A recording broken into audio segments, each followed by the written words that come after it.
దశ తిరుగుట అని పేరు.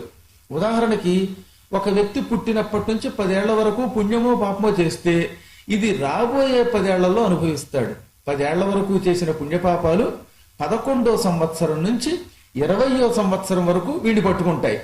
మళ్ళీ 11 నుంచి 20 మధ్యలో చేసిన పుణ్యమో పాపమో ఉంటుందిగా, ఇదేం చేస్తుంది 21 నుంచి 30 మధ్యలో వీడికి ఇస్తుంది. అది తెలియక వీడు ఏమనుకుంటాడు, 10 ఏళ్ల పాటు బాగా సుఖాలు అనుభవిస్తున్నప్పుడు ఇదంతా నా ఘనత అని గర్వించి ఈ 10 ఏళ్లలో సుఖాల్లో పడిపోయి పుణ్యములు చేయడం మానుతాడు. ఇంత పూర్వం కొండెక్కి నడిచేట ఒక ఆయన ఒక 5 ఏళ్లు తెగ నడిచేశానండి అన్నాడు. ఆ నడిచిన పుణ్యం ఏమైంది, తర్వాత కాలంలో వాడు ఎక్కడికి వెళ్ళినా డబ్బు వచ్చి పడిపోయింది, కీర్తి వచ్చి పడిపోయింది. ఆ తర్వాత ఎప్పుడైతే ఈ డబ్బు రావడం మొదలెట్టిందో కొండెక్కడం మానేశాడు. ఈ డబ్బంతా బండ అయ్యింది. ఈ డబ్బంతా బ్యాలెన్స్ పుణ్యం అంతా అనుభవించాడుగా, ఆ తర్వాత మళ్ళీ అయిపోగానే మళ్ళీ దరిద్రం పట్టుకుంటుంది.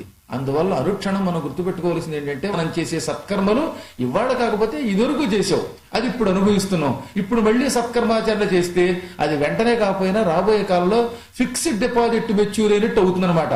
ఒక 10 ఏళ్లు మనం బ్యాంకులో వేస్తే ఏమవుతుంది, రెట్టింపు అవుతుంది 7 ఏళ్లకో 6 ఏళ్లకో. అలాగే ఈ పుణ్యం కూడా రెట్టింపై తిరిగి వస్తుంది. అజ్ఞానంలో మానవుడు డబ్బుండగా మంచి పనులు చేయక ఈ డబ్బుని తర్వాత కాలంలో పోగొట్టుకుని భ్రష్టుడు అవుతూ ఉంటాడు. ఈ విషయంలో ఒక గొప్ప కథ చెబుతున్నా విను.